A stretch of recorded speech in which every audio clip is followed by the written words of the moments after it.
Hi, உங்கள் ride with மிவனி. Ragi.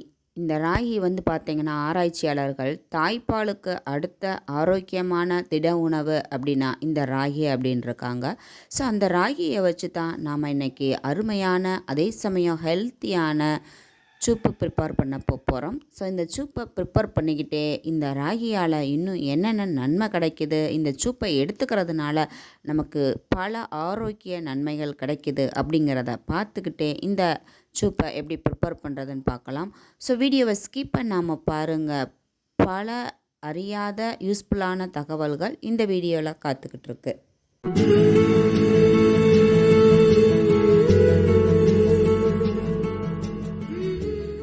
ஒரு பாத்திரத்தை அடுப்பில் வச்சுட்டு அதில் 2 ஸ்பூன் தேங்காய் எண்ணெய் ஆட் பண்ணியிருக்கேன். இந்த எண்ணெய் காஞ்சதும் ஒரு 4 பல் பூண்டை இந்த மாதிரி பொடிசாக கட் பண்ணி வச்சுருக்கேன். தோலை ரிமூவ் பண்ணிவிட்டு அதை எண்ணெயில் ஆட் பண்ணிக்கிறலாம். கட் பண்ணி ஒரு பெரிய வெங்காயத்தை பொடிசாக கட் பண்ணி வச்சுருக்கேன். அதையும் இது கூட ஆட் பண்ணி நல்லா வதக்கி விட்டுக்கிறலாம். இந்த சூப்புக்கு பெரிய வெங்காயத்தை விட சின்ன வெங்காயம் சாப்பிட்றது ரொம்பவே நல்லது. ஸோ இந்த இதை கருக விட்டுறாமல் மீடியம் ஃப்ளேமில் வச்சு கண்ணாடி பதத்துக்கு வறுத்து விட்டுக்கிறணும். அதுக்கு இடையில நம்ம ஒரு இடிகளில் 1 ஸ்பூன் மிளகை போட்டு நல்லா கொரப்பாக இடிச்சுக்கிறலாம்.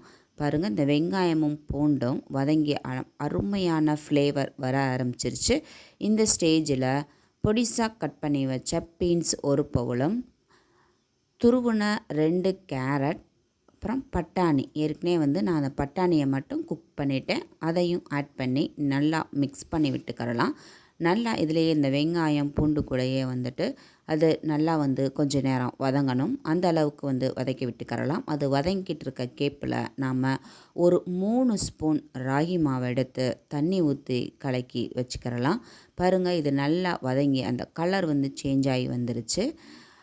இப்போது நாம் இடித்து வச்ச பெப்பர், ஃப்ரெஷ்ஷாக இடித்த பெப்பர் பவுடரில் இருந்து ஒரு 1/2 ஸ்பூன் எடுத்து போட்டு நல்லா கிளறி கொடுத்துக்கிறலாம்.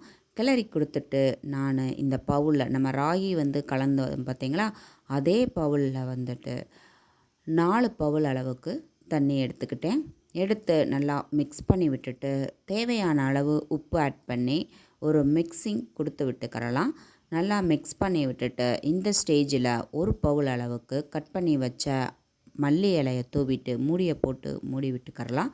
அது நல்லா அந்த வெஜிடபிள்ஸ் எல்லாமே குக் ஆகணும். பாருங்கள், சூப்பராக குக்காகி வந்துருச்சு. வந்ததுக்கப்புறம் இந்த ஸ்டேஜில் நாம் கலக்கி வச்சுருக்க ராகி மாவை ஆட் பண்ணி நல்லா மிக்ஸ் பண்ணி விட்டுக்கரலாம். இதை நல்லா மிக்ஸ் பண்ணும்போது நல்லா குக் ஆகணும். இந்த சூப்பு பாருங்கள், இப்போயே ஒரு திக் கன்சிஸ்டன்சிக்கு வர ஆரம்பிச்சிருச்சு. நாம் இந்த சூப்பு, அதாவது இந்த ராகி சூப்பை எடுத்துக்கிறதுனால நம்ம உடலில் உள்ள கெட்ட கொலஸ்ட்ராலை ஃபுல்லாகவே எரித்து வெளியேற்றிட்டு நல்ல கொலஸ்ட்ராலை அதிகரிக்க செய்யுதுங்க. அதே மாதிரி பார்த்திங்கன்னா, நம்ம கல்லீரலில் படியக்கூடிய கொழுப்பையுமே இது ரிமூவ் பண்ணக்கூடிய ஆற்றல் இந்த ராகி மாவுக்கு இருக்குது. நம்ம உடல் எடையை குறைக்கணும் ஆரோக்கியமான முறையில் அப்படின்னு நினைக்கிறவங்க தாராளமாக இந்த ராகியை எடுத்துக்கிறலாம்.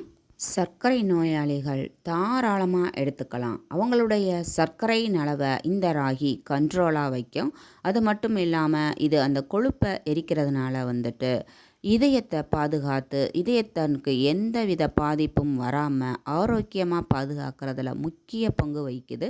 அதே மாதிரி பார்த்திங்கன்னா, இந்த ராகியில் அதிக அளவு இரும்பு சத்தம் கால்சியமும் இருக்கிறதுனால இது இரத்த சோகை வராமல் பாதுகாக்கிறது மட்டும் இல்லாமல் அதிக அளவு புரதச்சத்தையும் கொடுத்து எலும்புகளையும் வலுவாக்குது.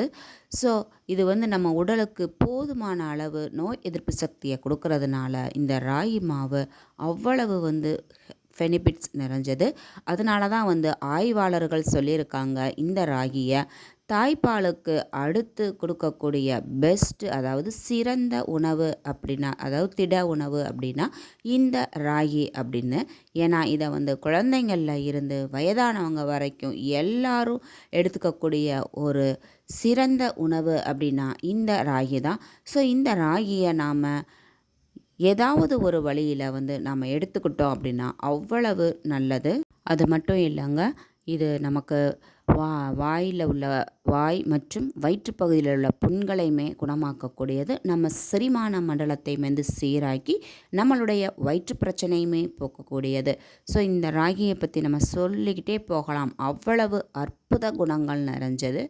ஸோ நம்ம வந்து இந்த ராகியை அடையாவோ கூழாவோ எடுக்கிறத காட்டிலோ இந்த மாதிரி வெஜிடபிள்ஸ் செஞ்சு நம்ம சூப்பாக எடுக்கும் பொழுது, அதில் ஃப்ரெஷ்ஷாக அந்த மிளகு தட்டி போடும் பொழுது, இப்போது இருக்கிற இந்த மழைக்கு அடைமழைக்கு தொண்டைக்கு இதமாகவும் இருக்கும். அதே சமயம் உடலோட நோய் எதிர்ப்பு சக்தியை அதிகரித்து இந்த பருவநிலை மாற்றத்திலேருந்து நம்மளை பாதுகாக்குங்க. இப்போ பாருங்கள், இறக்குறதுக்கு முன்னாடி கொஞ்சமாக பெப்பர் தூவி ஒரு மிக்சிங் கொடுத்துட்டு இறக்கணும்னு வச்சுக்கோங்களேன், அதோடய ஃப்ளேவர் அப்படியே நம்மளை வந்து இழுத்துருங்க, அந்த அளவுக்கு இருக்கும். ஸோ இது குழந்தைங்கள்லேருந்து பெரியவங்க வரைக்கும் இந்த டேஸ்ட்டில் மெய் மறந்துடுவாங்க, அந்த அளவுக்கு இந்த ராகி சூப்பு இருக்கும். ஃப்ளேவரும் சரி, அதோட கன்சிஸ்டன்சியும் சரி பக்காவாக இருக்கும். ஸோ நீங்களும் இதை ட்ரை பண்ணி பாருங்கள். வீட்டில் எல்லாருமே திரும்ப திரும்ப இந்த ராகி சூப்பு தான் கேட்பாங்க, அந்த அளவுக்கு டேஸ்ட்டு ரிச்சாக இருக்கும். அதே சமயம் வந்து வெரி வெரி ஹெல்த்தியான சூப்பும் கூட.